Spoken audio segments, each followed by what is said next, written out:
Let's launch a probe into it. We should destroy the probe. Phasers are armed and ready. Hello, and welcome to Class L Probe here in the Science Division of Live Long and Podcast. This is the show where we do deep dives into the big questions. Where's my beetle snap? Which is that? Yes. That is that. And, we do our best to talk intelligently about these questions. Let birds go for the loose, maybe. Round the turbulent quick. We'll close the reverse harbor. Much like that. Much like that. Much like that. I am one of your hosts, Davan S9. Aha. And with me, as always, my co-tutor of Trek. Indeed. The other Tailor Hi, in I'm my Dave. shop. That's me. Dave. That's me, Dave. And regular face co-founder of this show, Adam Indeed. Woodward. Yes. In fact, by his suggestion, this exists. Well, thank you. Exactly. Thank you. I drove furiously back from Ottawa to be here on time. Well, we're glad you did. We're glad you Sam. Hey, Always- Sam's here. Of always course. there. Glad to see you, Yeah. Sam. Yeah. did. Yeah. Right on. Yeah. Well, this is Class L Probe. Hit it and legit it. Too legit to quit it. This is our fifth night of launching probes, I do believe. Mm-hmm. 4 previous ones were very insightful, very fun. Some very good questions here tonight. All right. I don't know which one we should start with. What do you guys think? Well, I Well- think we should save the heavy one for the end, which is Dave's. Sure. Yeah. Imagine that. Surprise, surprise. Yeah. I think that's what you said last time. In fact, I was trying to decide whether we've actually done Dave's before. It feels like we had, but probably not. No, I don't think we've done that one. Maybe you were on that Touched debate on it in a night. variety No, of it was ways. definitely a Delta probe. Delta quadrant thing, pardon me, that we did. Mhm. Anyway, maybe it was debate 9, I'm not sure. Oh, maybe. All right. Well, why So don't we we want to start with let's start with this Adam one. or Davan? Let's start with the All Holodeck. right. I like this one. All right. Okay. Now, Yes. I do just before we start here, just Mhm. to question the premise of the entire endeavor. Sure. I do have a precision or something Yes. from our intrepid author of the original question. She says that it Mhm. was the Hollow Suite is not big enough to host a baseball game with spectators, particularly. It's even Well, bigger the- than a holodeck. The Hollow Suites at Quarks? Yeah, aren't they? No, they're like weeny tiny. We see them. They're like these little lenticular rooms. Yeah, they're kind of like personal holodecks almost, right? But either way, I think we can probably try and argue this point. And if we can prove Well, it for the let's, holodeck, it's definitely true for the Hollow Suite. I shall change the question. The Hollow Suite is not big enough to host a baseball game. I wonder if I can get a picture of that DS9 Hollow Suite. Oh yeah, throw it up if you can find it. Yeah, very. Because we all know the beautiful yellow line grid on the black space with the door of the classic Enterprise D. Oh yeah, all of there that. it is. There, I guess that would be it. All right, throw it Is up it here. There. Is that what that is? Let's find out. What do you guys think? Hold on. I'm gonna throw that up. Okay, so not to throw a wrench into the whole thing. No, I'll know it when I see it for sure. Because we need to see it powered down, basically, right? That is a Voyager That's holodeck. Or Hollow Okay, Suite. hold on. Well, And there is a suite like that on Deep Space Nine that's a Federation Hollow Suite, but that's not one of Quark's Okay. Hollow Suites. okay, well, I don't think Quark's I are can kind of find a picture right here. Cardassian looking. What if Well, you just search Quark's Hollow Suite instead? All right, I'll try that. Well, you guys discuss for a moment while I So, do that. what are your thoughts, Adam? Well, here's my limited knowledge of how Holla anything works. Now, I with the Holodeck, I could see it working quite well actually, because it seems like you have. Here's my perception of how it works is that so if, with distance as you're walking, everything changes up. But what I don't get with a holodeck is if I'm here and you guys are way over there, how does everything work in that case? Like if you have two Well, live people. So the visual image and sound dampening are both like the immediate questions that I think you're right, obviously come up. And when we discussed this in our episode of Locutors of Trek, another fine podcast we happen to host. Quite excellent, really. Indeed. I think that was a very early first season episode, which we've now concluded, dear listener. We talked about the fact, right, there's this combination of force fields and just enough sort of transporter energy to make photonic constructs solid. So my suspicion is that what the computer does is layer. See, there's a decent one. Is that it? That's pretty Yeah, much it. that's not very big. Yeah, holodeck's So it's definitely not a bigger than huge that. room, right? But so in this space or in any other holodeck, basically what they're doing is it's a combination of force fields and this transporter technology such that they have to limit sound output and transform visual information such that they can scale you away from each other, even though you're basically all just held in place, just Right. far enough away from each other that you can't actually touch each other unless you come close enough to do that and sufficient safeties are off. Okay, so in the case of this question, if I was to physically bring a baseball or baseball bat into a holodeck or holosuite and throw it, it will hit the wall or the roof, the ceiling. If I was to bring one, but if the holosuite made one for me and I threw it at the wall or the ceiling, it would. Well, I was thinking about that. Because what we've been told anyway is, at least on the shorthand, the holodeck is a combination of holograms, force fields, and replicators. Yeah, Because fair it enough. does Yeah, replicate real things. matter energy right? conversion. Yeah, Sure. yeah, because you can eat an Like apple if, on the like if you holodeck, want, for you instance. can eat an apple exactly. But does The that one apple so then? Oh no, it wouldn't. An apple is actually yeah, but, nourishing okay, to so say you have your baseball, which it has replicated for you. you. Okay, and you throw that baseball that was physical when it left your hand because you needed to throw it at any point the computer wants. I assume it can turn that replicated baseball into a holographic baseball. Sure, and then carried along the necessary And then visual path. exactly right. The Yeah. only question I have is, and I was thinking about this too, because what it leads you to be like, how do they do perspective between people? So say you're at the plate and somebody's in the outfield. How do they seem far away to you? So Everybody's going like, to have their own personal force field, right? Like this far away from them. That's the yes, trick. that can create like ocular lenses. Yeah, and auditory stimuli like right here that will give Yeah, good 360 like Dolby surround, yeah, whatever it is, yeah. Everybody definition. has noise canceling headphones, and it But feeds you the the real sound it wants you to issue, have.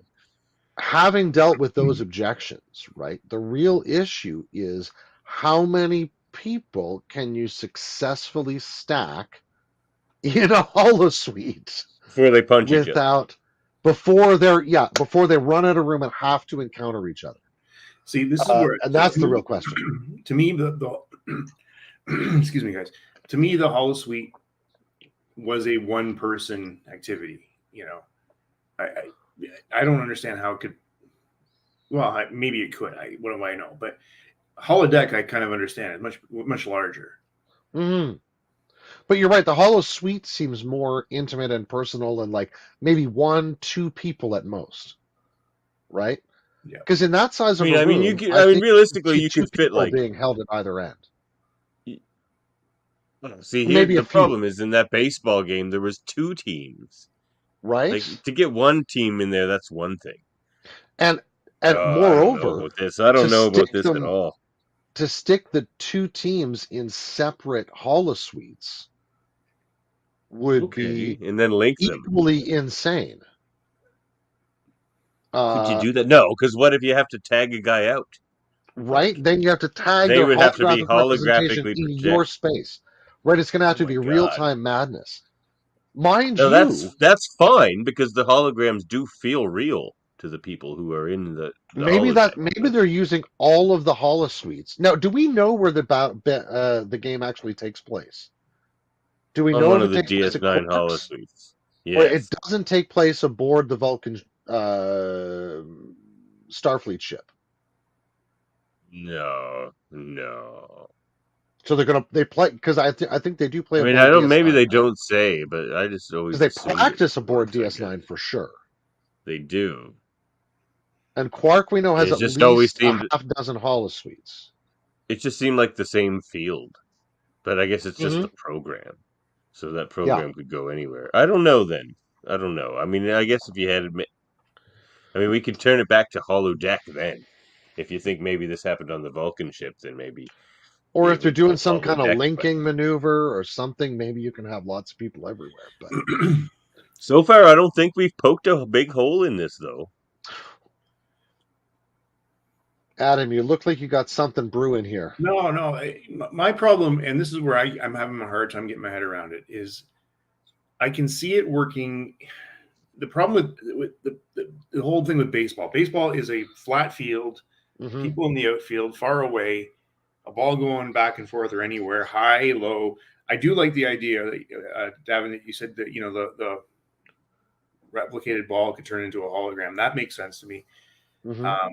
But unless the outfield is holograms or just created figures rather than real people, I don't understand how it could possibly work, because you still couldn't get the depth, unless. Yeah. And one of the biggest singular problems with this is the initial demonstration of a holodeck. Because if you recall, in Encounter at Farpoint, Yes, either Riker or Data picks up a rock and throws it at the wall of the holodeck enough that it bops and the whole thing pixelates for a moment, right? So Mm-hmm.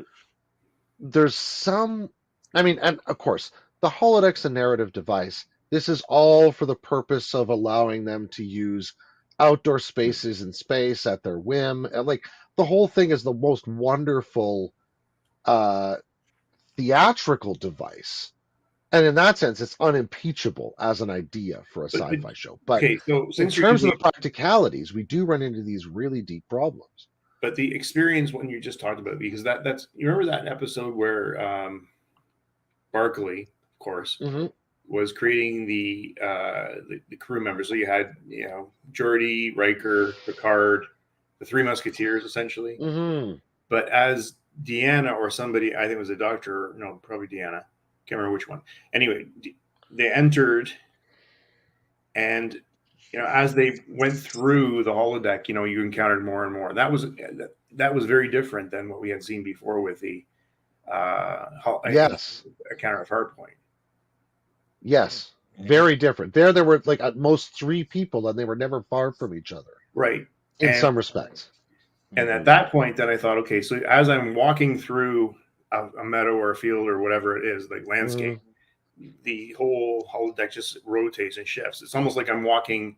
I'm not walking. It's almost like a treadmill I'm walking. You're on a treadmill. Yeah. Yeah. More than that. Yeah. And so to me, like in the say the Enterprise holodeck or something, you could easily accommodate the baseball game with spectators, because everyone would walk out to their spot, but basically the computer would just maneuver them just far enough apart they couldn't hit each other and stack them all up in this cubic volume. Because even if the energy cuts out, you've lost gravity anyway.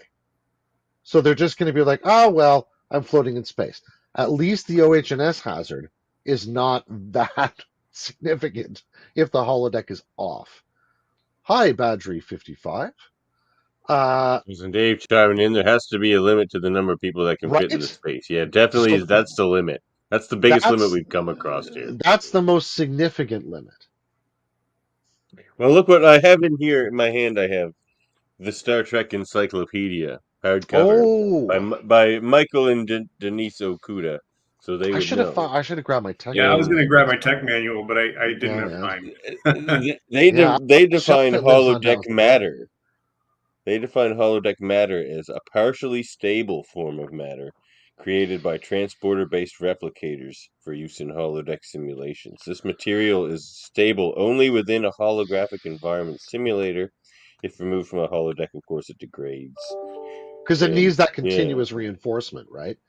So the other thing that this raises is this whole thing would be so much easier, but also wilder if this was all using transporter technology, right? Because if this room was a specialized kind of transporter, which we know it's not for regular people, uh, mhm. even though people can get stored in the pattern buffers of the transporter and shunted to the holodeck, as we know on DS9 when they get into the spy story. Uh, the we know for a fact that it doesn't work this way in Star Trek, but if it did, all of these problems would be solved, right? Because if you were actually transported into essentially a converted energy state, then none of these distances about limit or anything apply. You can simply define them within a virtual environment, and everybody has to play by those rules. But here, like the real beautiful friction that Star Trek always poses is that these are real bodies in a world of simulacra. And what happens when the level of reality of the simulacra gets played with, right? With Moriarty or with the tomb at Fistful of Datas or all that kind of stuff, right? Thanks, I mean, that's the Binars. beautiful friction of the holodeck because it isn't a pure conversion. Sorry, what did you and, say, and Davan? it, I said thanks, Binars, making the holodeck extra good. That's right. And it defines the holodeck as the holodeck employed three-dimensional holographic projections as well as transporter-based replications of actual objects. So basically, what we said. So it all makes sense as long as you're not punching each other. But yeah, like there has to be a limit. Like if you go up to the holo suite, it has to say like maximum like 10 people or something. But so the big problem I have with this is the fact that there was two teams. Hmm. So So unless this they're means using 18 people plus spectators. yeah, well there was There they weren't a say plus huge number. A lot spectators, of there the was spectators Rom. were generated. There was Rom and eventually Cisco joined him. There was only two spectators. And the rest of That's them were true. just holograms.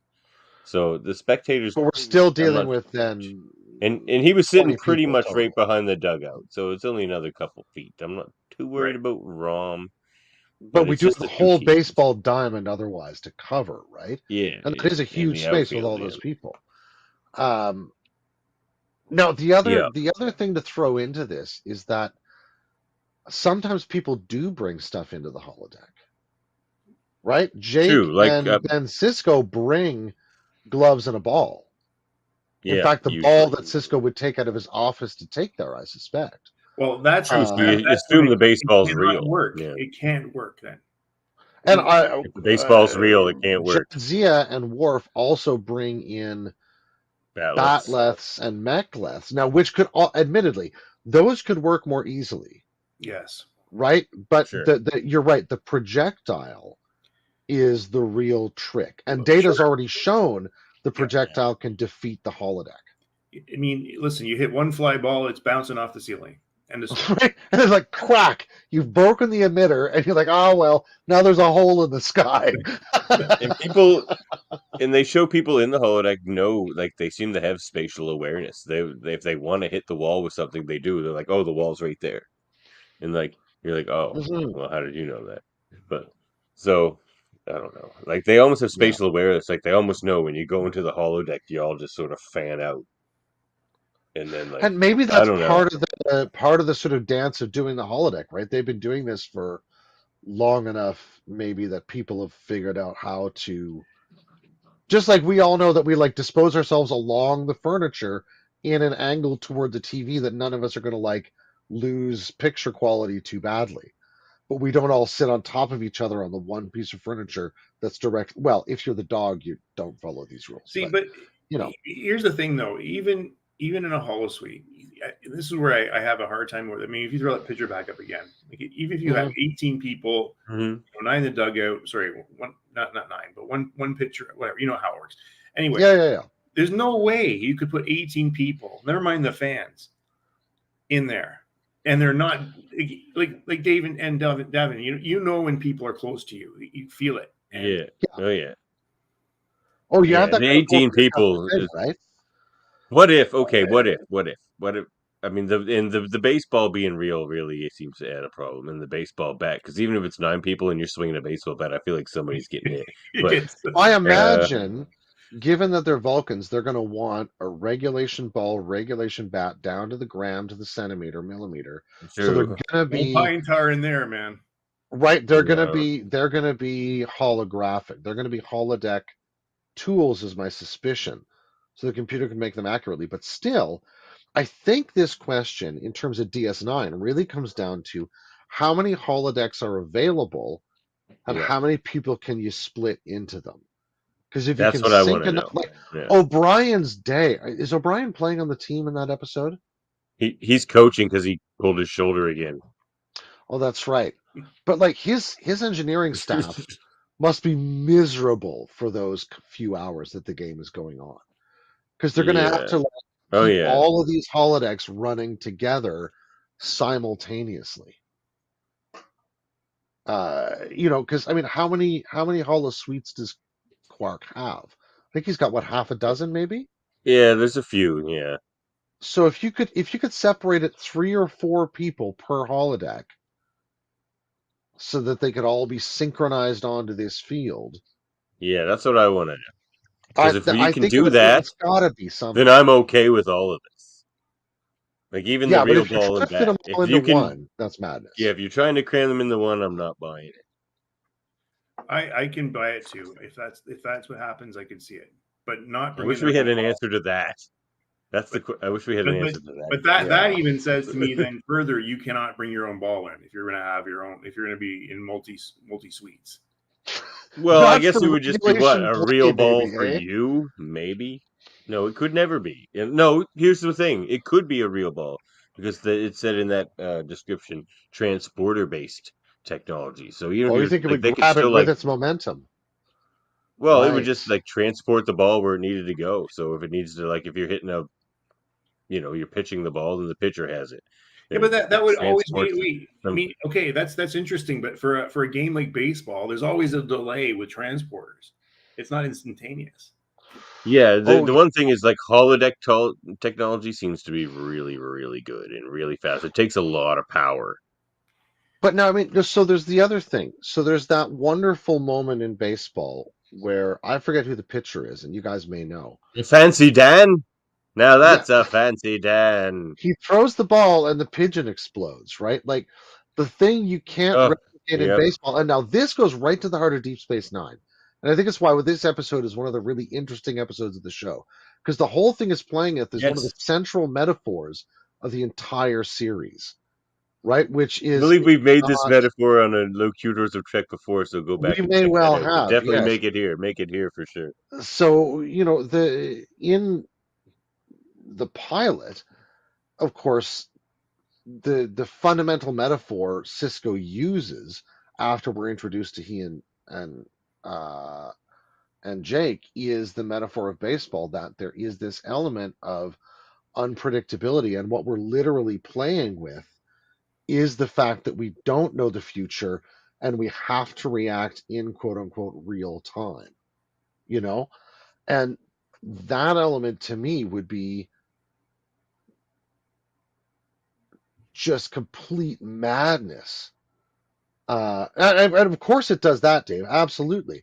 And it's got to track the way the baseball's going. And in that sense, it's sort of regular physics. But the weird, bizarre things that happen in baseball games that there's no way that a computer could successfully script. I mean, maybe they follow the paths of starships back for light years. Maybe they could do Linear. this. Well, you know what I'm thinking of is when the three outfielders run into each other. Oh, beautiful! Yes, Classic, yes, man. You know, Definitely. yes, Or a Vulcan exactly. missing the plate, and you have to find him and kill him. it's a good question. I like it. But like some of those things, like that element of chance, like to me, that would be the ethical problem with all of this, is that in some sense, when you submit that baseball to the transporter, the computer and the transporter has determined the track of that baseball in a way that reality might never deal with so quote unquote perfectly. You know? Could it not though? Could it not? So like say it's all in fractions of seconds, of course, but the ball hits the bat. The computer analyzes the speed, the spin, and everything of the ball coming off the bat, and projecting that ahead via transportation and hologram shouldn't be that hard. Well, I think fast. it's already done on gaming systems today. I suppose. Like I think back to my old Wii baseball system, right? Yeah. Yeah, I still got my Wii baseball. That's good stuff, man. That was fun. Oh yeah, man. Oh yeah. I think the best game Playing for some Wii Sports. the Wii Sports Resort, where you had to do like the weird chicken dance flapping thing and lean around to get places. What? I love that one. Yeah, I don't that was a good one. Huh. It wasn't in the basic Wii Sports one though. Interesting. Well, where are we coming down on this one, fellas? Well, I think I mean for me, a single holosuite cannot possibly satisfy the number of people required to play a game of baseball if you're having all real live teams. And I think we all agree there. You got to do it somehow. Like so, in that sense, the single holosuite is like it's a definite yes for me. You got to find some other workaround. Call engineering. Agreed. But I guess we do have a caveat on this one. I like to come down hard on this, but if there's enough holodecks, I think it's weird, but you can make it happen.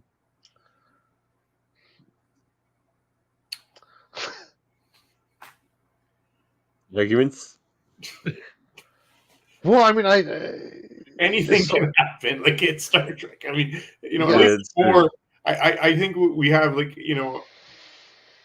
think we've got to the limit of our knowledge of how things work. Davan on this one, that's fair. Right. I think that the 2-word answer I can give is daisy chain.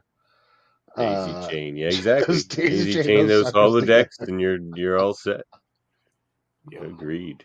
All right, moving on. All right. So this next one here is Tribbles are legitimately terrifying. So this was mine today, and now I want to ask a question before we start here. But have you guys watched any of the short treks? Yes, all of them. Yes. So the Trouble with Edward. Trouble with Edward. Mm. So all right. So when I go back as Tribbles, and wait for Davan to communicate with this family there. Oh, we're good. Okay. So when I go back to the original series, Trouble with Tribbles, I think that was dealt with in a very comical way. They're so cute. Don't feed them after dark, almost like Gremlins kind of thing. It was very interesting as far as how that all played out. But they never really went further than the fact that they're honestly they were causing havoc on that station, if you remember. They were multiplying like crazy, getting into things. But they were overwhelmed for sure. They were overwhelmed. Oh, yeah. And nobody took the obvious "let's blow them out the airlock" kind of attitude. But I was going to bring that up. I'm like, everyone just gets off the ship, you evacuate, the whole ship into space, and away you go. Yeah. So Trouble is that ethical? Well, it's a life form. So, but hold on now. So you've seen the Trouble with Edward, and this, if you want to talk about this, I like this episode a lot. It was great. So they're talking about how It is they're funny. going to provide, food, a food source for a planet, or and Edward Because comes they're up. all meat.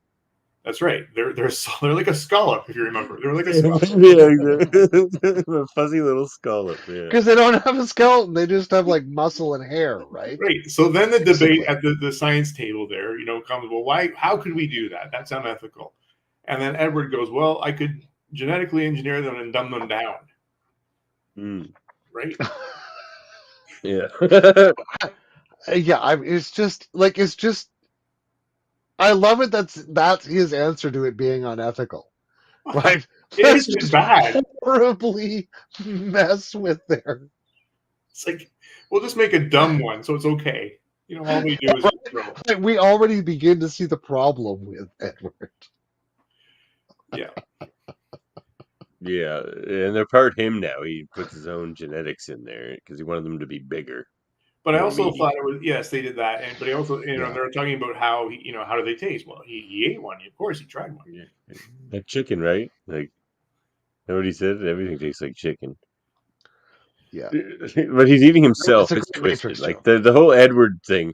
So like going forward from that, is that all Tribbles? No. That's just like whatever Tribbles branch off from the ones he was messing with, right? No.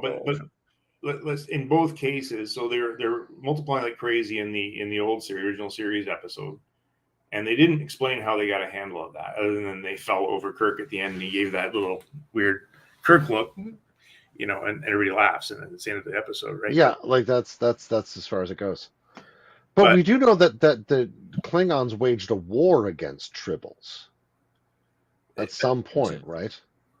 But that then implies, a war would imply that they have some kind of intelligence to fight back. Well, no, Klingons just call it a war because you know how they exaggerate their stories. Yes, all for the glory of the Empire. Yes, exactly. But they certainly seemed freaked out enough by like the invasive reproduction of Tribbles. Yeah, so that they like went on a sort of a killing campaign against them. So whether it's Edward or the original series Tribble, or did we see them? We did see them in Deep Space Nine too, didn't we? Yeah. Yeah. Trials and Tribulations, isn't it? That's right. Yeah. So yes, indeed, Trials and Tribulations. Like they're the silliest prop on Earth. Here's the funny part: is they are cute. I'm terrified. First I was mad, Sam, and now I'm terrified. What are you going to call Sam me? Adam's a nice guy. We've had dinner. Stop picking on Adam. In reference to my friends here, I even wear my lobster shirt. As talking. Oh, very nice. I'm wearing plaid, so I'm a stereotype, but whatever. Well, Anyway, so here's my thing: is that these are the cutest little things. They're soft, they're cuddly. They don't seem to excrete anything that we know about. Yeah, they're pregnant. They have a nice little coup, but now they get away from you. They're multiplying like crazy. And what I did like about the Edward episode was the fact that the crew of the starship, whatever it was called, was trying to catch up. They were vacuuming him up. But what was awesome was when they started going behind the panels. And, as they're having babies like crazy, they're now interfering with ship systems. And then I think there's a tipping point where they just get so fast and so many are being born that they can't possibly beam them out or whatever, airlock the ship. Yeah. Right, like a problem of exponential expansion, right? Exactly. Yeah. And that's the real danger of the Tribble.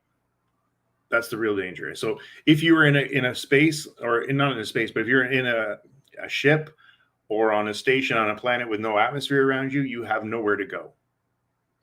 Yeah. See, I view it the opposite way. I think Tribbles are not terrifying if you're on a ship or a station, because again, if you're not at least ethically concerned, you can just get everybody off, evacuate it all into space, and go back. But let me on a planet where they are terrifying is as an environmentalist. They're absolutely an ecological disaster waiting to happen. They are across the galaxy. And that's I think what's it's fair to terrifying. say. I think it's fair to You can't say that stop they would be invasive species. We can't worse. stop cane toads. We can't stop cane toads in Australia. Right. How are we going to Yeah, fair stop enough. tribbles on Vulcan? Well, I Or mean, like, look at the zebra that's mussel. terrifying. The zebra Oh, mussels The in the zebra Great mussel. Lakes. We Like- can't stop any invasive species. I absolutely. got Well, I got goutweed. I goutweed in can't my get rid of yard. in my garden. Wow, you Yeah, got it exactly. too? You're- Oh, my condolences, man. Yeah. This place Just out here in the get a Passenger. flamethrower or something and salt the earth. I just spend oh man, 15, it's 20 minutes terrible. every night. That's pretty much the last thing I do in my garden every night. Is just But- pulling goutweed for 15, 20 minutes. Yeah. But what I think it That's is so thrifty. is the idea that you can control them and until you can't. And, Yeah. and Oh, Yeah. yeah. And Oh, you yeah. know, in some ways, they're a kind of weird. I mean, like the analogy to invasive species, and particularly invasive like mammalian species of all kinds, like rabbits in New Zealand or whatever we want to talk about. Rats Um, in Australia. Absolutely. These or Foxes in Joe Rogan's favorite feral hogs in Texas. Although honestly, if I saw a stampede of feral hogs, I would probably be pretty freaked out myself. Those are That would be, big yeah. things. Pigs But, are big and scary. Yeah. Yeah, and they're not that dumb. Anyway, but, lest we go down that route. even a hog, though, a hog is more frightening. I think there's like a legitimate fear that people would want to react quicker against Oh, something. it's a real physical threat rather than a tribble. A tribble or even a toad or a mussel. I mean, these are little things that just sort of you turn your back and 5 minutes later you're in trouble. And How Yes. on their homeworld, Phlox tells us what keeps them in check is the high abundance of lizards. So, Just huge maybe not. predation. Yeah, just huge predation. So, like, maybe in some that sense, planets would have enough, but like eagles would pick them up like mad. Like where I Mhm. live, I can't drive like 30 seconds without seeing like 10 osprey. The osprey would clean up a pile of Well, tribbles. they'd be so And happy s- about And that. so would the raccoons, quite frankly. Like I really can't see tribbles getting very Well, far, they're at least where after I'm at. seagulls. so then, Yeah. And the you have a seagulls raccoon and problem because they've got too much food. well, there's It's that. all these roly-poly, balloon-shaped raccoons Oh, crawling but then you down bring the in road. but I then just you bring get in the my next lions tribble. to get rid of That's those, what and we then bring they in the just lions, he says. and then they just freeze to death in the winter. Well, So it's that's all when we good. finally demonstrate that Nova Scotia has cougars. The Eastern, oh man, me and my buddy Juice get into this argument all the time because he says a buddy of his knows they're definitely out there still. I say the Eastern cougar's gone. Oh man, I know folks who say they've definitely seen one for sure. Yeah, everybody Uh, knows someone who's seen one up here, but I don't. Yeah, absolutely. No, I mean, about that, you're true. Everybody knows someone who says they've seen one. That's for sure. No, it was like I saw it on a trail cam. It's just its tail, but Yeah. Well, I mean, anyway. the other analogy I see here in some ways is a sort of sci-fi analogy to the way in which um, problems do this in general, right? It is a great DS9 episode in response to agree. that comment. I agree. It's satisfying on just so many levels.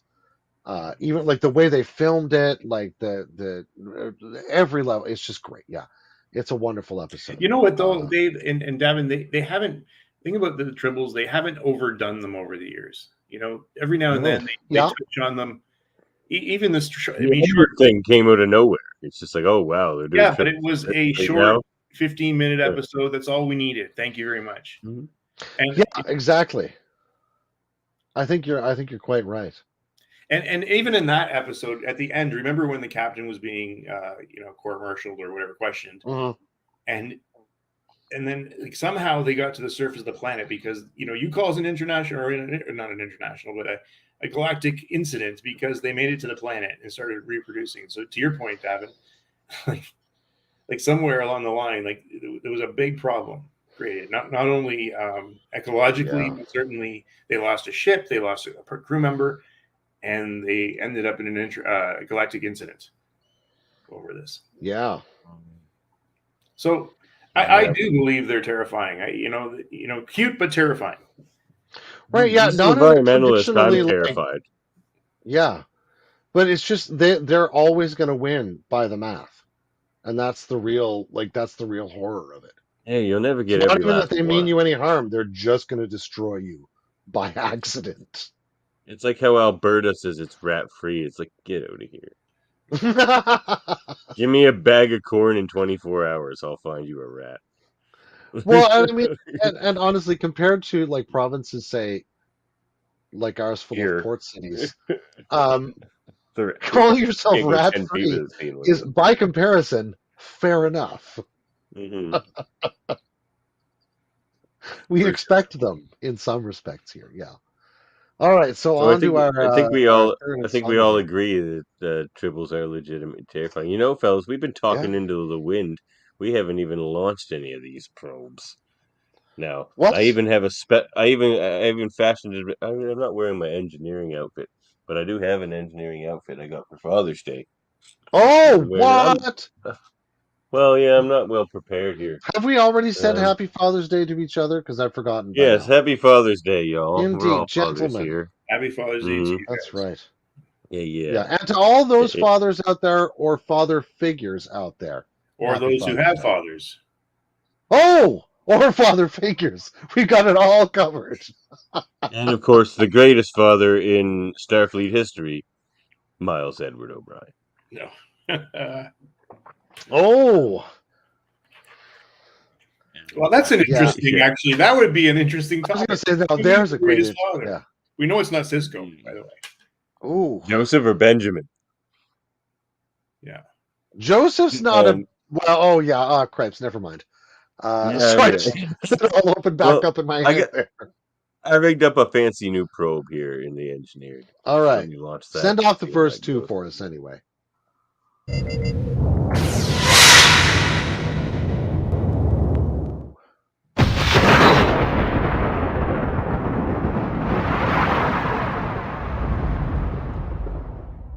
Well, back to the old one.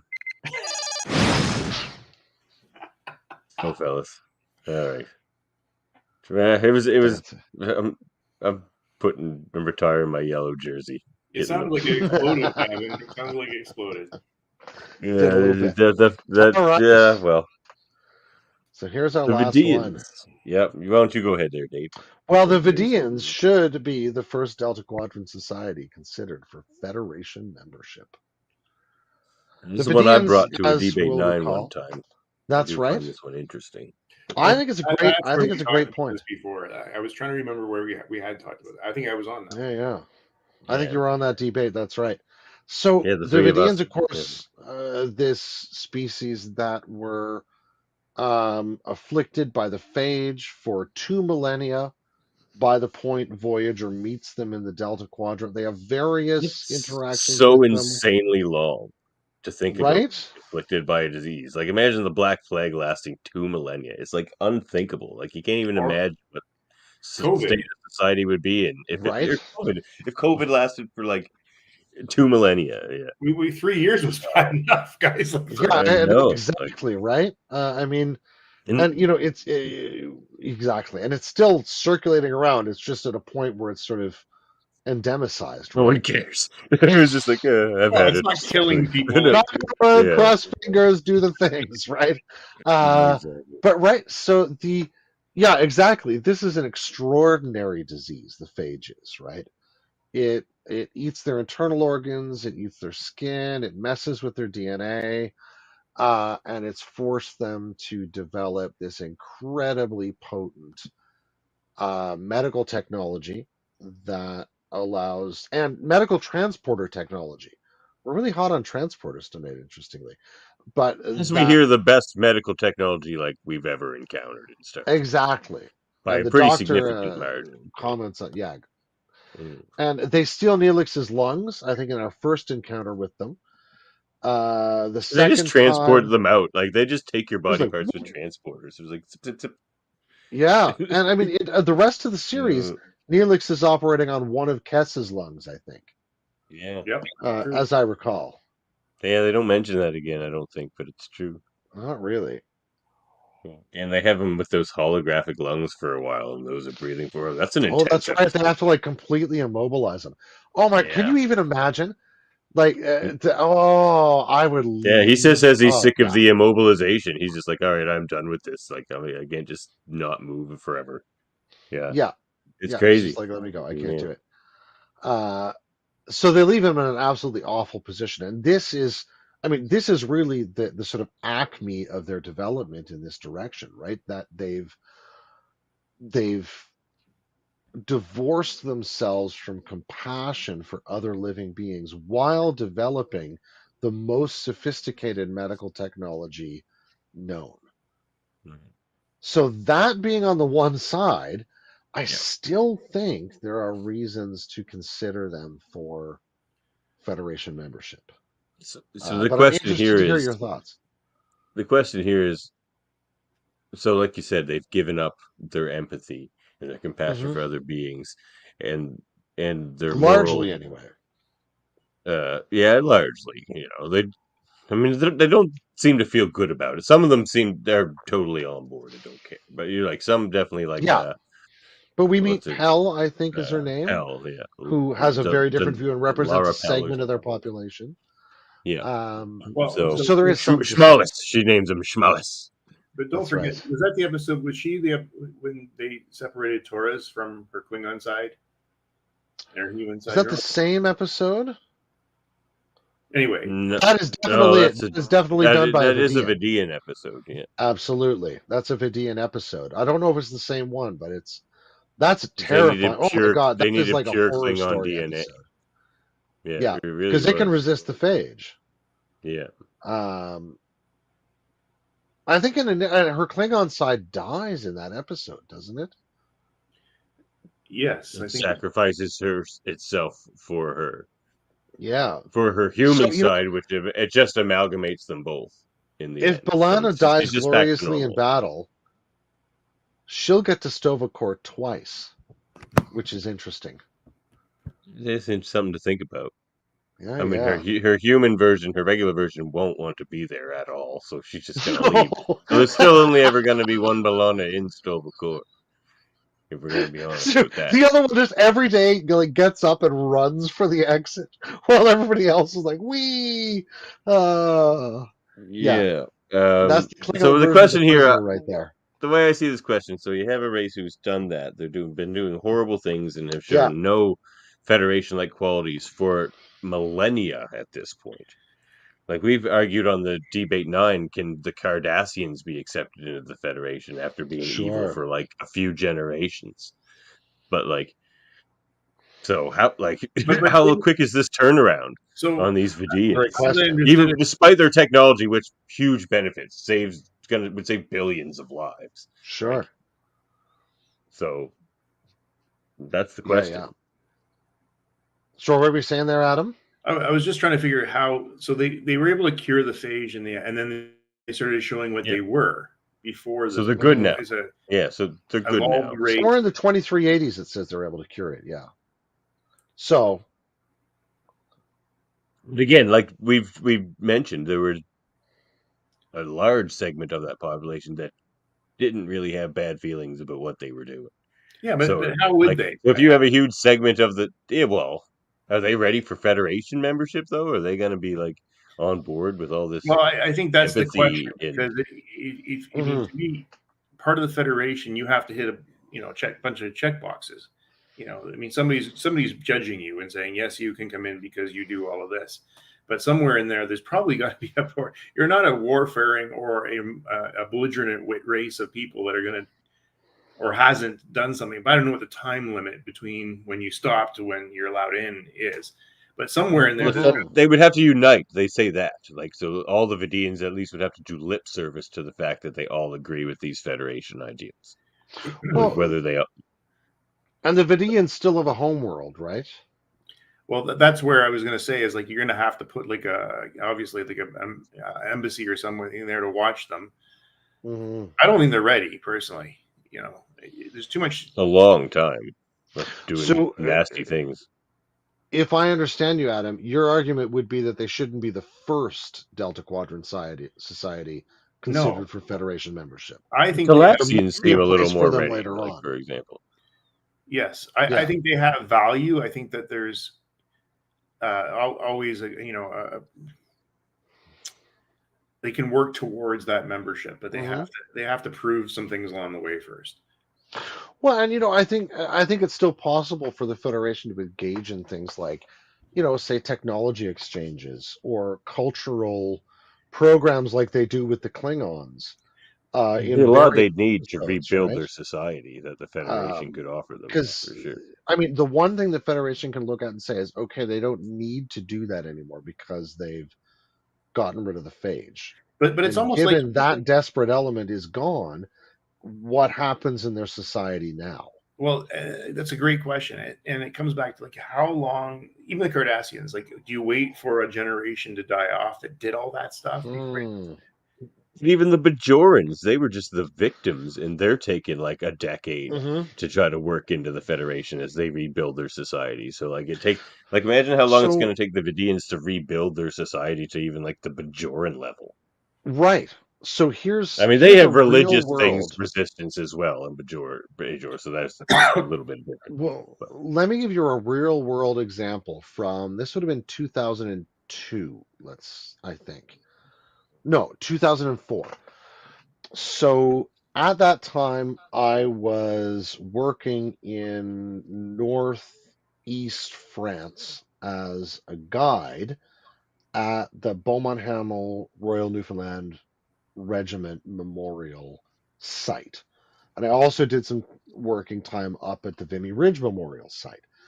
And during that time, we were in a place near Vimy Ridge because it's right beside this city called Arras, which is about 150,000 people. Coincidentally, for those folks who are Hamlet fans, it's the place where the word Arras comes from. That's the scene where Hamlet kills the guy from behind the tapestry. It's a word for a tapestry, but it's from the city of Arras. Anyway, this place was like it's geographically connected to Vimy Ridge, and we were out around there one day doing a tour, and we were at a First World War German cemetery, and we happened to encounter some German. They were like high school, early university age students, and they were coming this way because, as they explained to us, they're much like the British Commonwealth and other folks have war graves that they maintain in France and Belgium and other places where people fell because that was the way it was done at the time. Instead of repatriating bodies, they buried them where they fell. The Germans did the same thing at the time. So there's lots of German cemeteries all over northern France and Belgium. Lots of places, but they had a war graves fund that had paid to take care of these things for a while. But after a couple of generations, that fund ended up running out of money, and they had described it as partially being related to the fact that culturally they didn't really want to talk about these war graves too much, and that the First World War graves ended up getting lumped in with the Second World War graves because there was such deep cultural shame and cultural circumspection around how we deal with this Second World War period that they'd kind of run out. So these teenagers had ended up getting involved, and like early 20s, getting involved in this volunteer program to go and spend a few weeks basically in a kind of practicum taking care of these cemeteries and learning about what was going on. And this is what, in 2004, the First World War ended in 1918/19 sometime, right? So I think your point about generations there is really powerfully made even in our own history, that like there's a transforming relationship that could be taken to that over time for the Vidians and for people who'd been affected by the Vidians, right? There's going to be a whole process of either reparations or reconciliation that would probably need to happen with lots of their neighbors that they'd gone raiding against for organs at various times. I mean, that's a really excellent point, and it probably would be a long candidacy if there were one. You know, Changed my name to Schmallis. I like it. Schmullis. An eloquent response, sir. I like the ring to it. So my personal feeling is no, they should not be the first. I'm not even saying the second or third. I think that, like I think I said with the Cardassians or anybody else that they've been at war with, and where there's been grievous injury, you have to let time pass and you have to let things settle down, and there has to be relationships and trust built. Because I mean, trust is the key, and to be way too much mistrust in the beginning. And I'd be honestly, might be a citizen of the Federation going, what? Why would you let those guys in? You know, like, is this just the convenience of their medical technology? Well, sure, but then that's self-serving.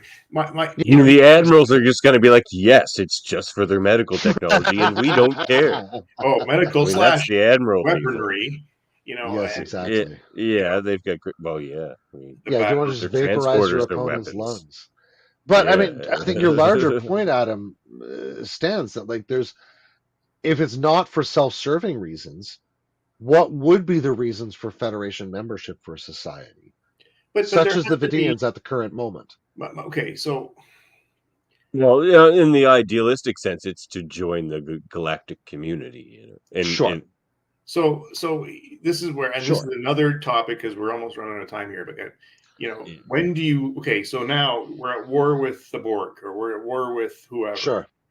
Now their technology would benefit us. Do we, fast track them in? I don't know, but. Well, there could be some real world examples of that playing out right now. Absolutely. I mean, just think about the material transfers from the United States to the USSR during the Second World War, which, unlike the material transfers under the Lend-Lease program to the United Kingdom, were never accounted for. No. Because FDR oddly said, that socialist state is not so bad, but you know what? I really want to dismantle is the British bloody empire. And so they made them pay for every cent of that stuff while they gave technology transfers and other things to the Soviet Union, that they were like, you know what? We are perfectly happy for you guys to throw yourselves vigorously against the Eastern Front for us. And so it was, it was worth their weight in gold. Yeah, there was to transfer ships that just disappeared to the east and nobody cared. Right? I was more thinking the fast tracking of like Sweden and Finland and Ukraine into NATO. But yeah. Right? Right? Yeah. I mean, these things are like opportunism and the kind of... So I think they would. If the answer is would they? Yes, they would. I think it would be pretty quick, and the Federation would probably fast track the Vidians in. But should they is another question. But would they? They would. In my mind, I always believe that the Federation is above that. Yeah, but the admirals aren't. No, I get you. This is where I get disappointed. The captains are like, I don't think we should be. I don't know about this. So now let me pitch this to both of you. Your discrepancy in opinion would be a great episode. Yeah, it would. Someone trying to provoke the entry or to get the Vidians into the Federation while there's something happening, or they're going to use some event to say we need to bring them in, right? It would be a kind of an Ensign Rose style episode. Allegory. Yeah, it would be. I think we definitely need Picard for that episode. Oh yeah. That's true. Yeah. We have a standard. As soon as one Vidian is tread upon, we are all tread upon. He would be the other way. He would be the other way. I love that. We cannot bring them in, anyway, I could just see his argument against it. Oh, he would absolutely be like measured. He'd be like, no. They got a lot of work to do, but we got to get them on the process. They could steal that medical technology. Mr. Data, how can we best steal Vidian medical technology?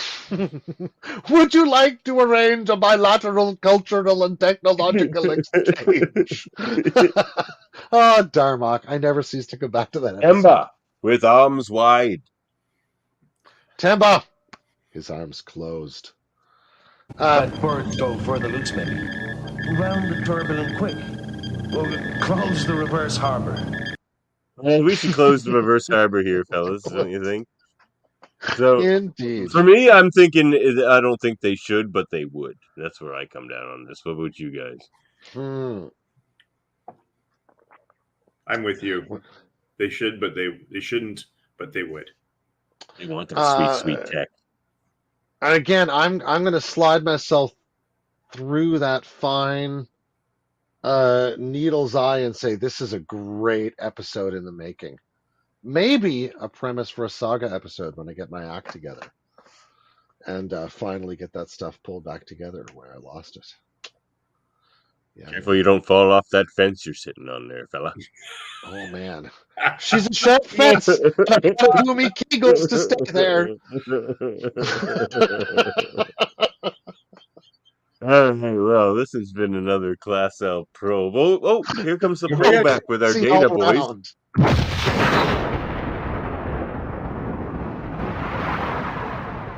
It's still Good thing we had it all on camera. You can find us on Facebook, YouTube, Twitch, and wherever you get your podcasts. You can contact us at locutorsofgmail.com. You can find our audio version wherever you get your podcasts, most likely. And we are a member of these here United Federations of Podcasts. Indeed. Look at that nice logo there. Yeah, exactly. So, we have lots of shows. We just did a Captain Convention. We got Treckle Trunks. Me and Dave are like 10 Treckle Trunks behind. Oh, we got to get on that, though. We're Debate 9's fun. Katie of House Puxley recently was on Indeed. Made her Debate 9. inaugural visit. Very good showing, I thought. I think she may have given us, as I recall, our Holosuite question, which is great. She did indeed. And of course, we have the Shovelwood Trivia, Locutors of Trek audio podcast. We have our season finale in the can. I'm just working on tweaking the audio second by second because it's in the work. I was teasing it. Yeah. Yep. But it's worth the wait, coming, though. It's going to be worth the wait. It's quality. On something. What was it on? Legacy? Yeah, it's the legacy of Star Trek. Yeah. Yes, indeed. Lego my legacy. And sometimes we have a Geek Tall Challenge. Oh, yeah. Yeah, that's really fun. And, of course, the Live Long podcast. We've got the Command Division where they'll have the Enterprise. What's going on there, Adam? What's going on over that Enterprise? We are on Season 3, Episode 24, I think, or 23 tomorrow night. The Council. Enterprise at 8. So I'm looking forward to that. We're finished here. I'm going to watch that episode. So you got a long night ahead of you. It's only check those out. Yeah, it's only 40 minutes. We got our Science Division and Ops Enterprise is really cooking by then. Check. Oh yeah, and also check out X-Rated, the X-Men animated review show. We just did an interview with the voice of Cable, Lawrence Bain, and this Tuesday it's going to be Beyond Good and Evil Part 2, but also Cameo Fest 1996. Now, I think maybe it may be important at this moment to say R.I.P. John Romita Sr. Oh, yeah, fair enough. Yeah, R.I.P. indeed. One of the creators, I think the creator of Wolverine, wasn't he? No, that's Len Wein. Len Wein, okay. Who drew it, though? No, I think it was Len Wein and Dave Cockrum. Maybe was it Cockrum? Okay. Maybe not. I'll have to go look that up. Be mixed up. You might be right about that. John Romita Sr. Yeah. Thanks definitely. for the adventures. Thanks for the images. Yeah. And the stories. The artists are great storytellers too. Stories. Yes, indeed. And of course, you're talking about stories. How about graphic histories? Ooh. My co-host Andre does that. Lots of interviews with storytellers from all mediums. It's really good interviews. And Hold Up a Movie podcast. We just did one on anime movies. I had to watch 3 anime movies, which I'm generally not too keen on. And did you actually watch Totoro? What did you watch? We watched Totoro. I haven't seen the episode yet. Yeah, Totoro, My Neighbor Totoro, Princess Mononoke, and Red Line. Oh, classics. I like Right one on, of man. those movies. Do you know? I remember opening. I was a general manager in a movie theater, and I remember opening Mononoke Wow. in Scarborough. 1997, I believe that. Yeah, actually, 99, I think it was. But anyway, I'm going to bet that was a big Here. opening. Yeah. it was in Scarborough. My theater was in Scarborough. It was a big opening. Yeah, man. What a But, great movie. Ooh. And of course, Super Mater Brothers, where they review reality shows and things like that. And of course, we do the Mary Mater Marvel Society over there, where we just reviewed Spider-Verse, Across the Spider-Verse. Check that out. That was fun review. Great film. Of course, there's Eamon on Track, where he reviews albums. You should go on that one sometime, Dave. Oh, I'd love The guest picks an album, and Eamon listens to it, and then you guys discuss it. Yeah, Oh, I've done it man. once. It was Good fun. show. Yeah. Yeah. Oh, shoot. I made him listen to the complete works of Robert Johnson. Nice. I did the Pope Nice. from Sodomy and the Lash. Ah, sweet. I think I'm going on next, and I'm making him listen to Sata Masagana by the Abyssinians. You know what? Oh, Emaskan. Yeah, Emas Khan's on there. Oh, man. What a great album. Yeah, it is. Yeah. And of course, it's a Hellbound podcast with Alex Blackburn, Michael Chan, and Trivial Debates, which is the next one's on The Office. I believe they're debating things about The Office, the TV show. Ooh. So, Hey, Davan, before you move on, yeah, I think it's be remiss by not mentioning Strange New Worlds. Season right, 2. we didn't mention that. Season 2. Oh my gosh, season 2 started Actually, last season 2. Yeah, it did. It was great, It was. and we're I'm That not show even sure. continues. We're reviewing that on Thursdays now. I'm not sure what time Yes. Dave's got. Right That's on. Yep. Thursdays, yep. So you're right. Thanks for reminding me, Adam. It's not just Enterprise reviews right now. And Deep Space Nine reviews will be back soon, I think. But yes, we are current with all the current shows. So if there's a new episode of Strange New Worlds, we're on it. If there's a new episode of Prodigy, we're on it. And I said the other day, like, I feel like Star Trek is at its pinnacle right now of how great it is.